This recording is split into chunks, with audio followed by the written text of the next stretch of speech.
This channel predicts there will be a recession by the end of 2023. This is a short video covering bank collapses, the UK budget, and economic theories. Three major banks have recently collapsed, drawing parallels with 2008. Silvergate Bank on the 8th of March, Silicon Valley Bank on the 10th, and Signature Bank on the 12th. The US, UK, and EU regulators state these banks were special cases, unlikely to be repeated, but this is what they would say, as after all their role is to reassure and stabilize. The fact is, more banks and companies are likely to collapse in the coming months. Credit Suisse today alone, Wednesday the 15th of March, has lost a massive 20% of its stock value and looks very unstable, with Saudi backers refusing to invest any more capital. These collapses, I predict, will snowball into a financial crisis, albeit less severe than that of 2008. The UK Conservative Chancellor of the Exchequer, Jeremy Hunt, released his spring budget today, which was generally sensible and should be praised for its moderation. However, it is simply outside the power of any one government to stop the boom and bust cycle of capitalism. It points out government success in combating inflation, with only 2.9% predicted by the OBR by December.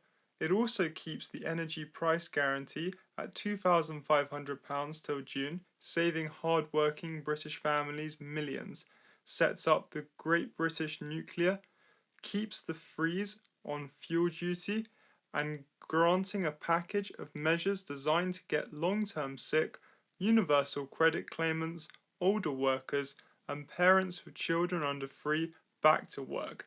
Time will tell how effective it is.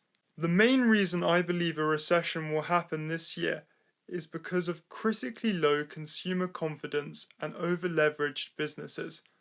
The British economist John Maynard Keynes explained that the business cycle of peaks and troughs was largely down to people's animal spirits, and right now those spirits have much to be bleak about.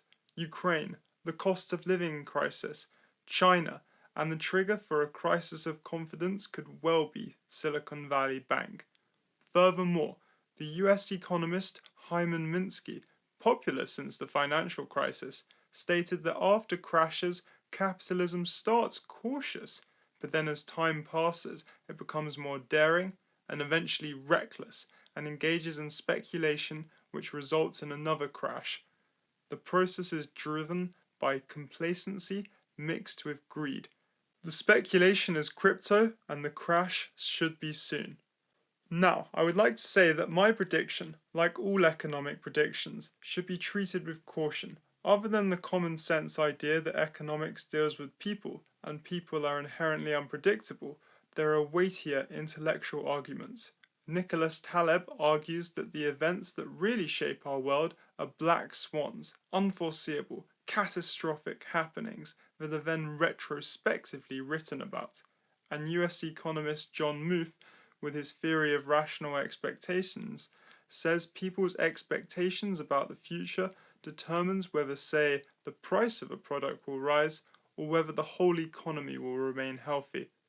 Maybe people will continue to be optimistic despite the over-leveraged, financialized nature of our current economy, in which case a recession may not happen for some years. One thing is for sure, caution in all things is an essential conservative trait that people and governments would do well to adopt at this moment.